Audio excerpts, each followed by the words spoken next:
ജീവിതം ഒരു യാത്രയാണ്. ആ യാത്രയിൽ വർഷങ്ങൾ ഇല കൊഴിയുന്നത് പോലെ നമ്മിൽ നിന്ന് കൊഴിഞ്ഞു പോകുന്നു. ഓരോ വർഷം നമ്മിൽ നിന്ന് കഴിയും തോറും നമ്മുടെ ആയുസ് ഭൂമിയിൽ കുറഞ്ഞുകൊണ്ടിരിക്കുന്നു. ആ ജീവിതത്തിൽ നാം അനുഭവിക്കുന്ന ദുഃഖത്തിലും പ്രയാസത്തിലും നമ്മോടൊപ്പം നിൽക്കുവാൻ ആരെയൊക്കെയോ ചിലപ്പോൾ നാം പ്രതീക്ഷിക്കാറുണ്ട്. ചെണ്ടപ്പുറത്തെ കോല് പോലെ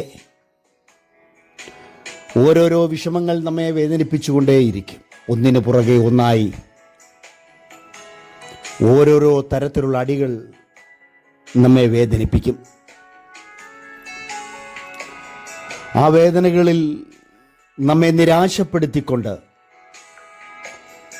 അടുത്ത് നിന്നവർ മുഖം മറച്ച് മാറിപ്പോകുമ്പോൾ ഉള്ളിലെ വേദനയുടെ ഓളം ജീവിത പടകിലേക്ക് അലതല്ലിയേക്കാം. ഇരുളേറിയ ഇടവഴിയിൽ ഓരോരോ നൂലാമാലകൾ പോലെ ഒന്നിന് പിറകെ ഒന്നായി പ്രശ്നങ്ങൾ നമ്മളെ വേദനിപ്പിക്കുമ്പോൾ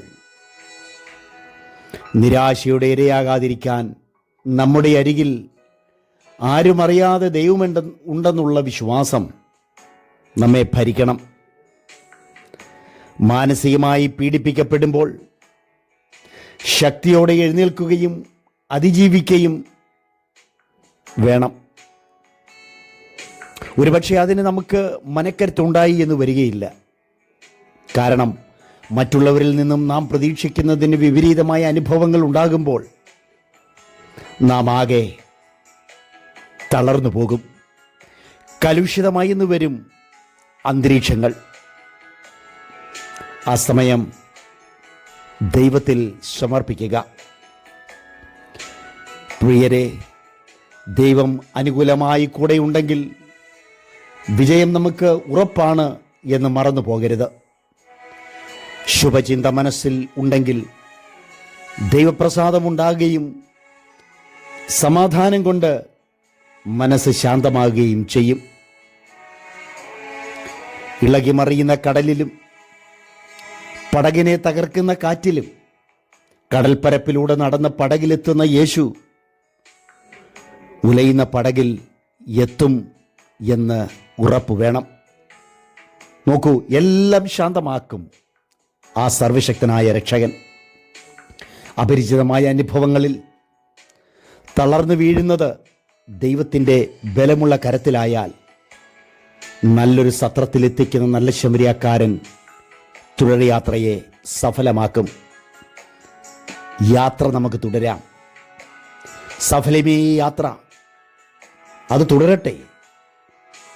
ഈ പുതുവർഷം പ്രതിസന്ധികളെ കണ്ട് പതറിപ്പോകരുത്.